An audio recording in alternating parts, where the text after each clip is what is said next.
Okay, so this most certainly isn't a flight review. In fact, I haven't made this kind of content before. But Garry Leff, with the blog View from the Wing, somehow got his hands on an internal American Airlines video. One that explains what they're thinking with Project Oasis and making the in-flight experience so bad. As my goal is to clearly get into the trend of React videos, here are my thoughts.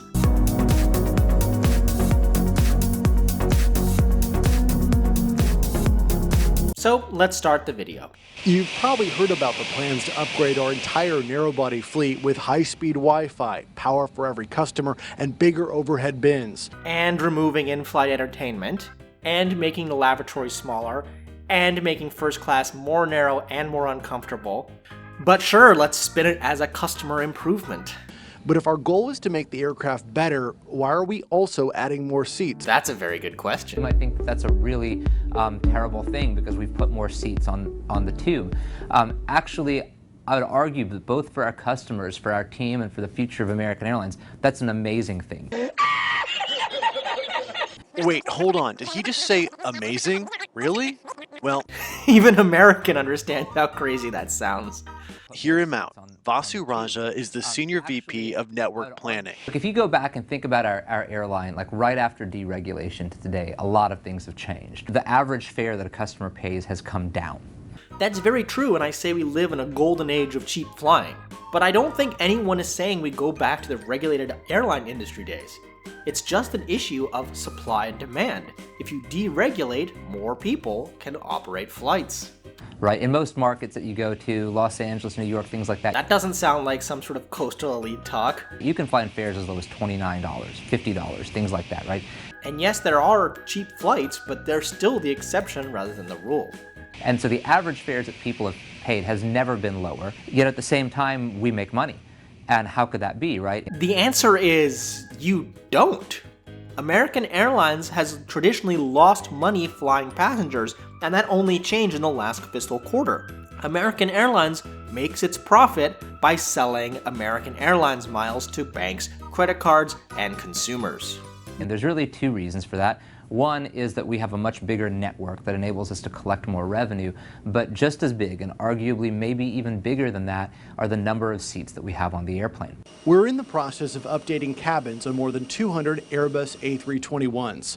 Notice they don't talk about refitting the 737s and the brand new MAX 8s. Once the work is complete, the standard layout will have room for 190 customers.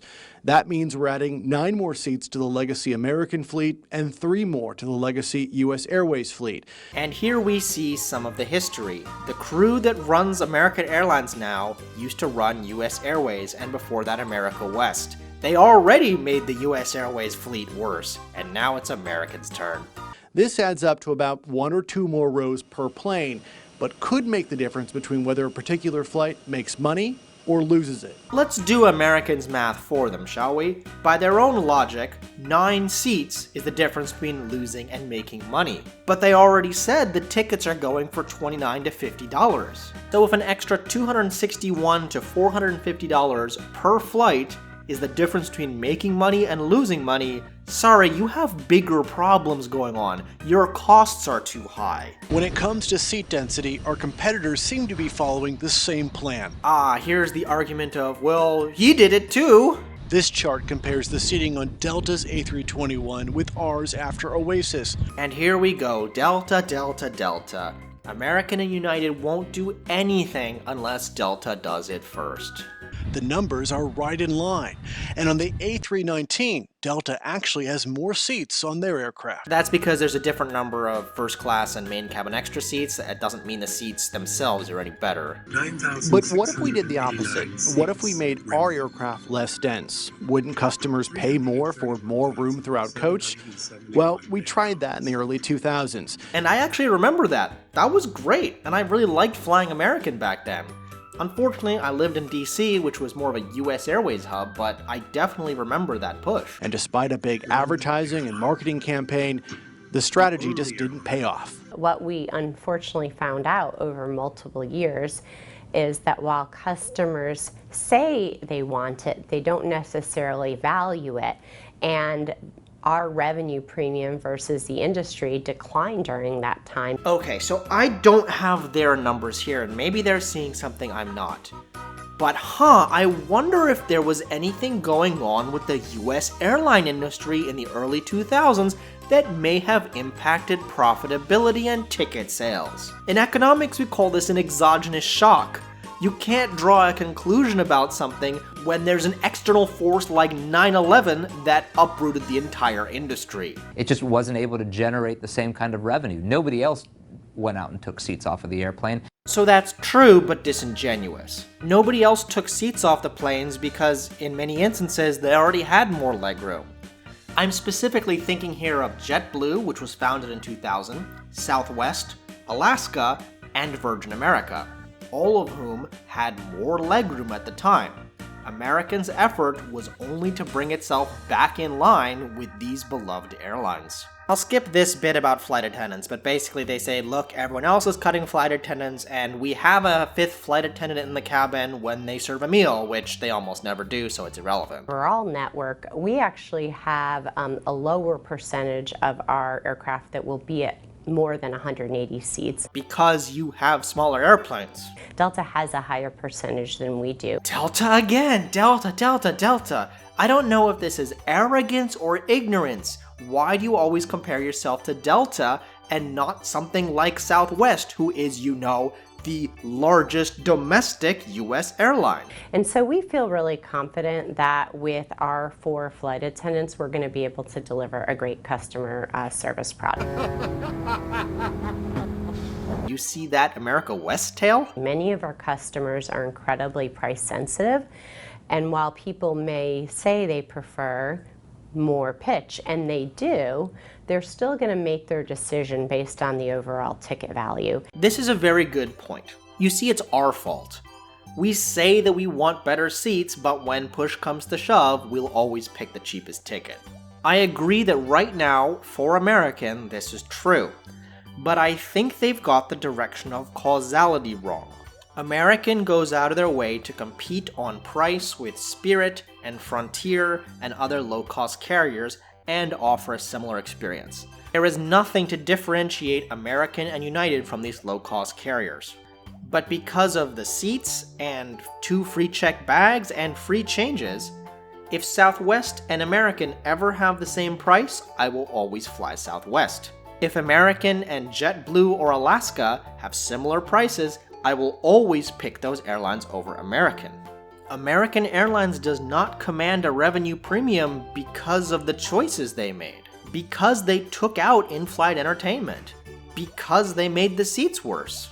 And yes, you would need a big marketing push to undo the damage, probably about a decade before you saw any change. Because Oasis is designed to make the best use of cabin space, more seats doesn't necessarily mean less personal room for customers. I mean, that doesn't even merit a response. I'll just put in some footage.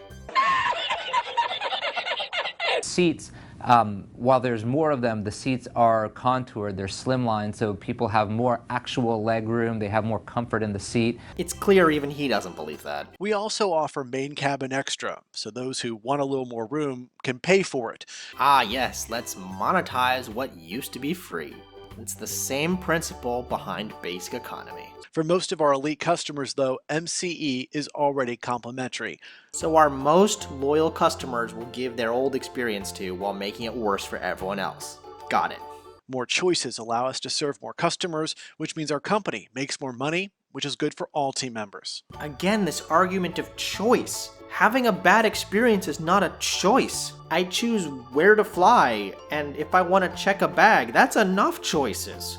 So that's the video. And in short, I actually think American is right here. Nobody would pay extra to fly American Airlines. And that's because I don't know what American Airlines stands for. They don't have an overarching vision. Lack of vision. Or even a mission statement. Are they a premium airline with a luxury first and business class? Or competing on price and experience with Frontier? Why do Etihad and Emirates have such over-the-top first classes? Yes, it's to make money on first class, and there is a good profit margin. but it's also to create a vision of the airline, so even if you're in coach, you subconsciously associate it with quality. JetBlue is known for extra legroom and the wonderful Mint first class. Alaska is known for extra legroom, friendly employees, and free alcohol on many flights. Southwest builds its reputation on no extra fees, free changes, and free checked bags. Delta is known for its friendly employees, in-seat entertainment, and very reliable operations. But what are American and United? I have no idea, and neither do they. Thanks for watching. If you like this video, click that button, and I am curious if you want more content like this, and subscribe for my more traditional flight reviews. I will see you on the next one.